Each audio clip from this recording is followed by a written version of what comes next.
ndeko mwasi ndeko mobali papa mama mwana muke pousse na pembeni ya télévision yoka masolo ya lelo ezali nini mbote ya liboso na ba réseaux sociaux totangi toyoki partout été mokonzi mboka azali ko signer ba corps na États-Unis d'Amérique par rapport ya ba minéraux na biso oyo Rwanda sakani na ngonenga lingi. Oui, tozana guerre. Tozana guerre, je crois que dans zela ya bakor wana, dans zela contrat wana, États-Unis a causé c'est la biso pe guerre libella. C'est très bien, mais na zongelaka toujours likambo oyo ya ba prophète Bal na Eli mille et une fois. Ba prophète Bal ba bada ko belle la balle pour ayanola bango te de tongoti pourquoi? Et prophète Eli avant abele la nzambe na ya kitisa moto abongisa kinano hôtel abongisa ti loko ne sika na yango asopi mai. Papa mokonzi mboka à l'interne ça ne va pas. Ça ne va pas beaucoup. Tu risques de rendre les États-Unis une tâche très difficile. Alors pour te rendre les États-Unis une tâche très difficile, t'es mokonzi mboka ba ndeko ba mindele ba kopiraka bien très bien na ba président dictateur. Bon mais kako vérifier na histoire. Ba mindele ba kopiraka très bien na ba président dictateur. Démocratie autoza nango na mboka oya Congo oyo modèle mokonzi mboka ozo kumbela ngo vous aurez la tâche difficile aux Américains ba vraiment na ko zala à l'aise na ba contrat o boko ba na ko sala. Tozo vivre vraiment justice te na mboka oyo. Justice yango nde tombola ka mboka. Fayulu a été interpellé une fois dans le début à pouvoir. Pouvoir et banga. Moi j'appelle A ce qui est A, B ce qui est B. Pouvoir et banga kokanga Fayulu. Quelle que soit la raison. Oh, vous allez le rendre populaire. Oh, bakolobake démocratie zate. Oh, démocratie zate kapona Fayulu. Batu nyonso o ya fachi. O bana kaya fachi to bani na cash. FCC, Union Sacrée, tout cas y a fachi. Baza facile à arrêter. Là c'est facile. Oh, Denis Dissosio, à ta 10h. Allez, ou vous kamate, vous juillet. Oh, tel boy, à ta 15h. Ou vous kamate, vous juillet. Bon, maintenant on a directeur de cabinet. Allez, dans Ngamba fachi. Mais, na Libanda, zéro. Fayulu, koka okangaite, to poussani. Shadari yeyo ba prévenir sur mon konza bobondo à BBC que bobondo et kabama que pas Shadari bitumano c'est ça qu'on a c'est Shadari ba konzia peut perdre mais bo bengi si ba konzia peut perdre nazo la sabino ndenge bazo me la champagne ba o sepela ba sa fête ba o chola biso ba o chola pouvoir ba o chola mokonzia mboka et loko oyo boloba ke il n'y aura pas des hommes forts. Mokonzambo Kolobaki on a prestation de serment nayo. Ministre de la Justice Moutamba ayepe kozongela ke il n'y aura pas des hommes forts ou des intouchables, mais tout le monde ba homme fort baza, ba intouchable baza. Ba homme fort, ba bimisa ba prévenir. Il y a bozoba, il y a mabé, il y a trahison, il y a infiltration, il y a nyonso, il y a ba konzi armé, aucune arrestation. Ba bimisa ba prévenir sur ya ba konzi politique, aucune arrestation.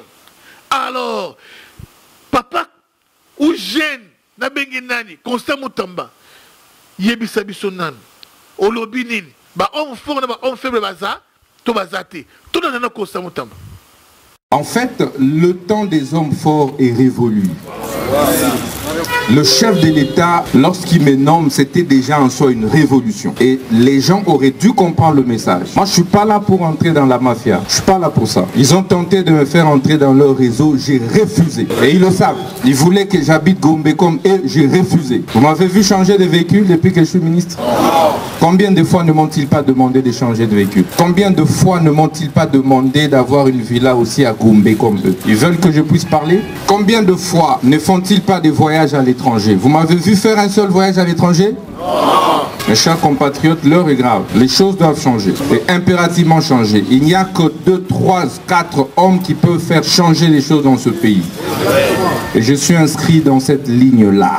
Le ministre de la Justice est contre tous les réseaux mafieux. Si un magistrat est dedans, ben il est mafieux. Si un avocat est dedans, il est mafieux. Retour sur ce plateau, Bolandi, déclaration Costa Moutamba. On fort Bazali. Nana ko répondre au Kebaza. Mais laissez-moi vous dire que Mobutu, pour asseoir son pouvoir, il a commencé par arrêter les hommes forts. Il a pendu Kimba, premier ministre à l'époque, Kimba. Mais tant Mobutu a eu le pouvoir, Bakata Bango Mitu. Mobutu a l'homme le plus fort du Congo, Babenge Lumumba. Mobutu a Kangaï. T'as la popularité, il y a Lumumba. Mobutu a Kangaï. Et Nanyangwa Touchaki Mobutu, il a fait 32 ans au pouvoir.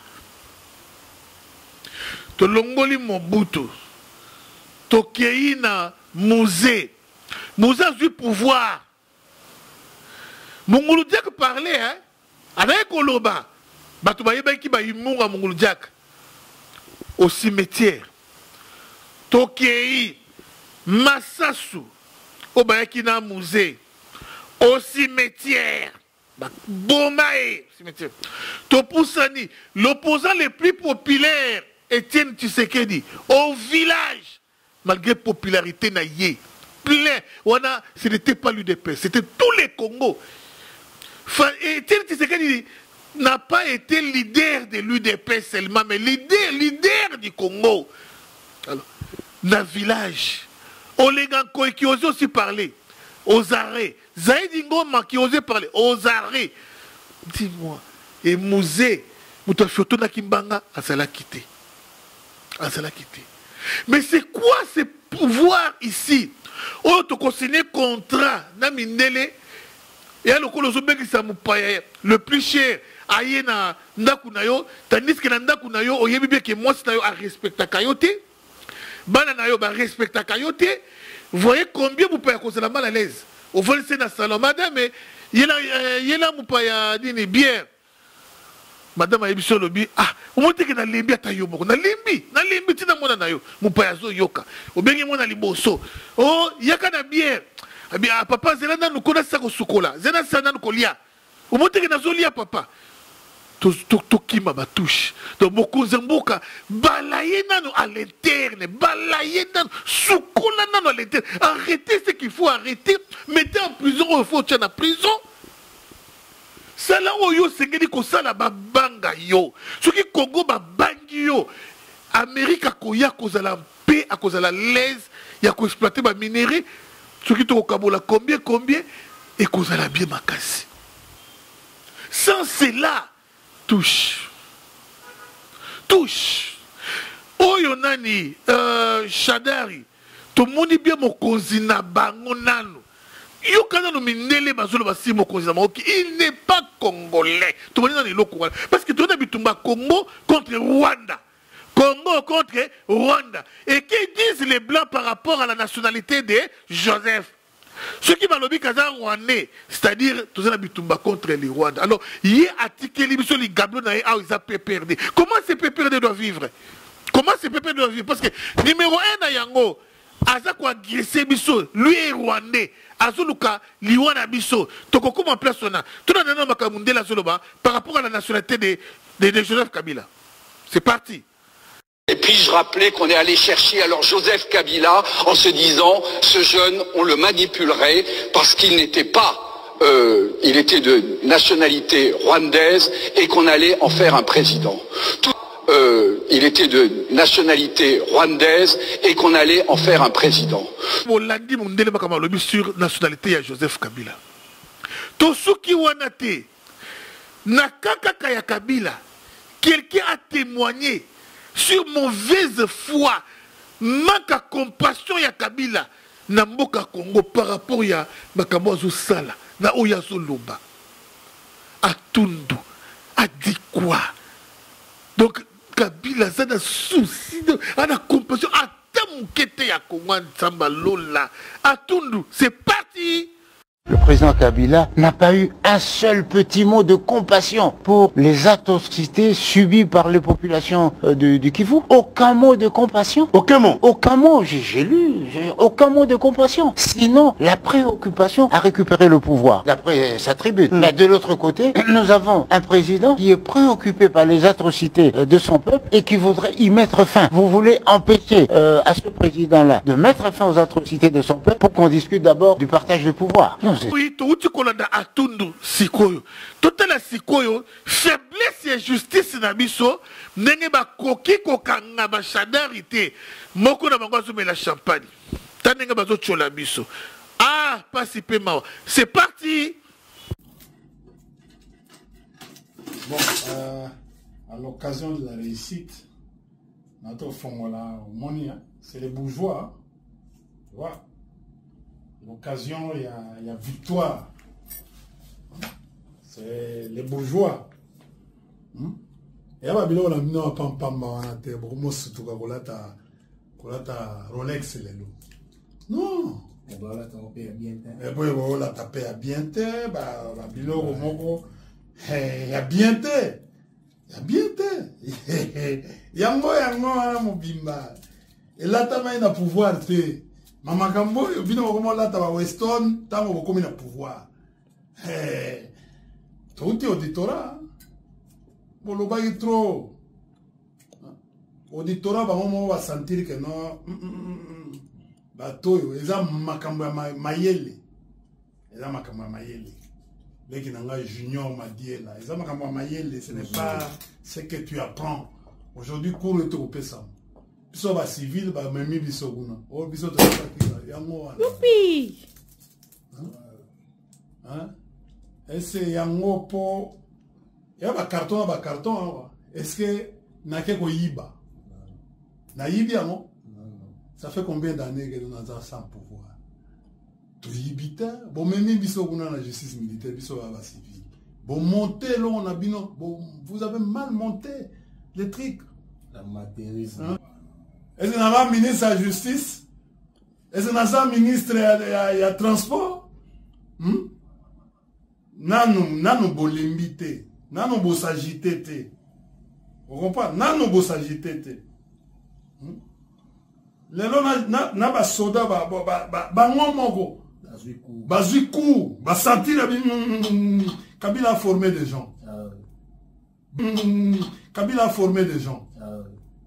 Bango mongo babi obi elo mo e komaneti to mobiliser wutu na hein bamoni na sorti na biso nenga encadrement esalemi kisasa oyo boss de la sikoyo boloba kisasa oyo boss de la sikoyo ezo sala pasi bandeko na ngai vraiment ezo sala pasi makasi na komona ce qui se passe to bongisa à l'interne surtout justice.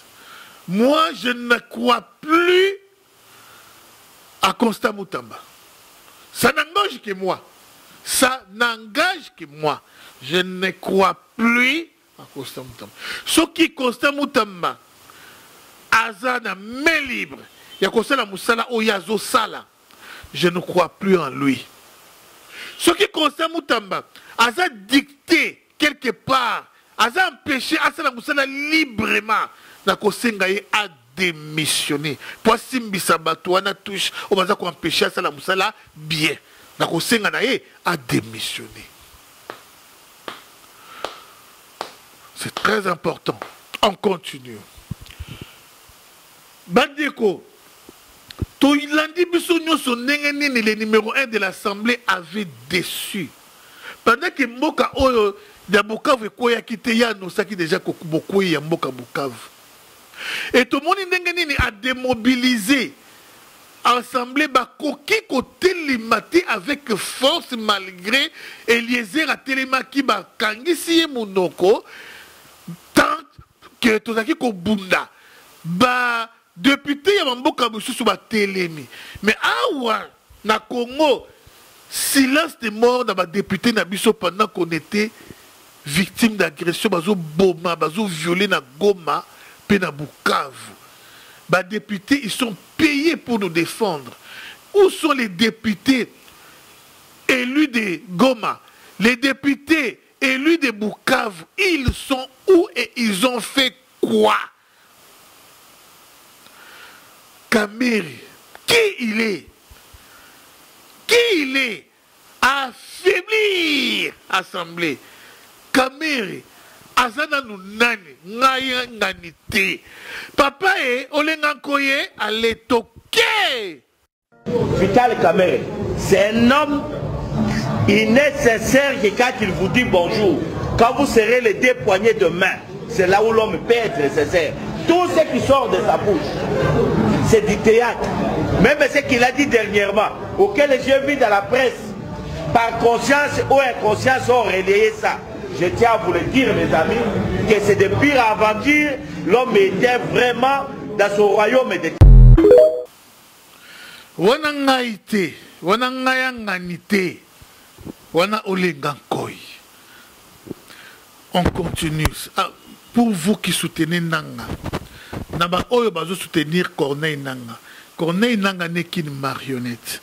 Corneille Nanga azo dépendre na Kabila. Et Kabila azo dépendre na Paul Kagame. Et si Kolokola, Corneille Nanga dépend na Kabila, et Kabila azo dépend na Paul Kagame. Donc, M23 na ba AFC, ce qui y en a, c'est Paul Kagame. Plan ya Paul Kagame zanini. Plan ya Paul Kagame yangona M23 au sala. Plan ya Paul Kagame ngaite. Ngaite Paul Kagame alingi akomisa Congo ekoma ya ye Kagame, c'est-à-dire ya Rwanda. Akomisa Est wana ekota na Rwanda. Ngaite tolanda mundele le to lobisaka ni bato, to lobisaka bato. Mundele loba, mundele loba. Dernier protagoniste et non des moindres, le président Paul Kagame. Nicolas Normand, quelles sont ses motivations profondes? Est-ce que justement il veut aller jusqu'à la capitale de la RDC? Cette question est importante. C'est l'acteur principal puisque c'est lui qui a déclenché le conflit, c'est lui qui a envahi le Congo-RDC. Ses motivations, c'est de revoir, à mon avis, d'une manière ou d'une autre, les frontières établies par la conférence de Berlin en 1885. C'est-à-dire qu'il a une visée territoriale de prédation sur l'est de la RDC. Alors bien sûr, aujourd'hui, on ne peut plus changer les frontières aussi brutalement, même si Poutine essaye de le faire dans le cas de l'Ukraine. Donc il utilise un groupe qui est le M23, qui est complètement armé et aux ordres du Rwanda, et il veut une négociation entre Kinshasa et ce M23. Une négociation pour quoi faire? Pour que le M23, qui représente le Rwanda, ait une tutelle et administre cette zone pour le compte du Rwanda. Donc il veut en fait dominer cette région de l'Est de la RDC à travers ce groupe armé.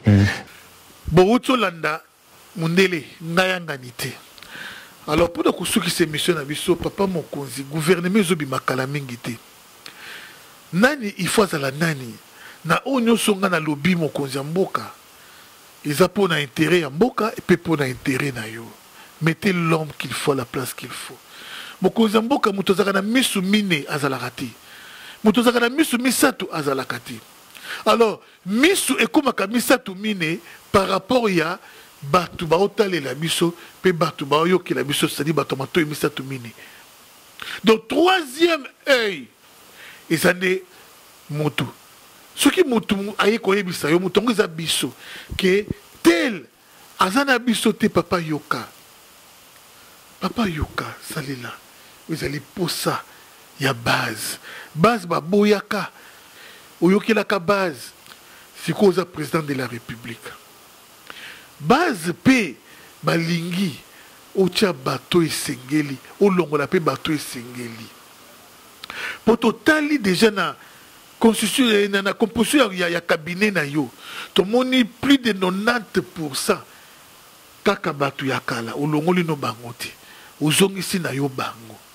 On ne change pas l'équipe qui gagne. Mais celle qui ne gagne pas, des fois, on la change. On a toujours plaidé pour une infiltration. Traîtrise et bandit na sommet, na présidence nano. Ceinture, ba traître baza. Na cabinet, ba traître baza laki. Pe baza. Mais quand vous reconduisez le même cabinet, je ne suis pas contre ces gens. Nana Batou, oh vraiment, honnête, crédible, Batou Yabie Bazali. Le coup là, José Mbouyi. Bazali. Oh, vraiment, qui bango, bazo servir Fatina, honnêteté, nyonso.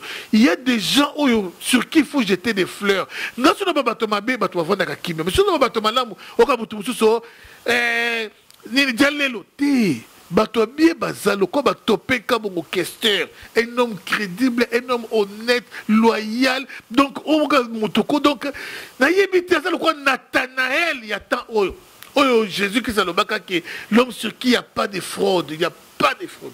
Donc ça bato ko ba topé comme bato le ko ba Jean-Jacques Luboya. Vous voyez peu ça. Donc il y a des gens aussi, même la tango kala.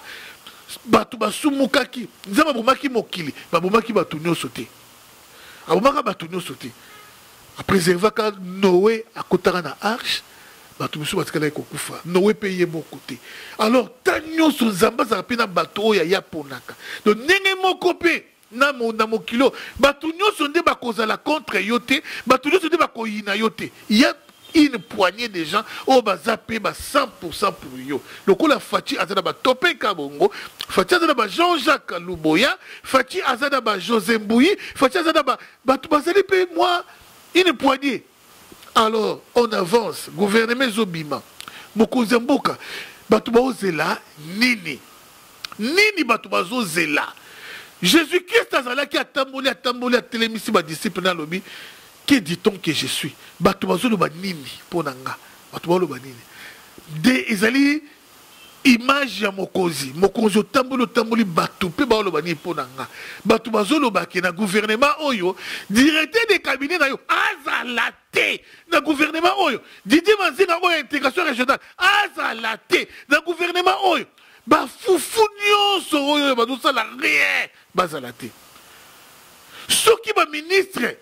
Le meilleur, on va travailler vraiment. Bakoki cause la gouvernement, on va l'équipe 5T.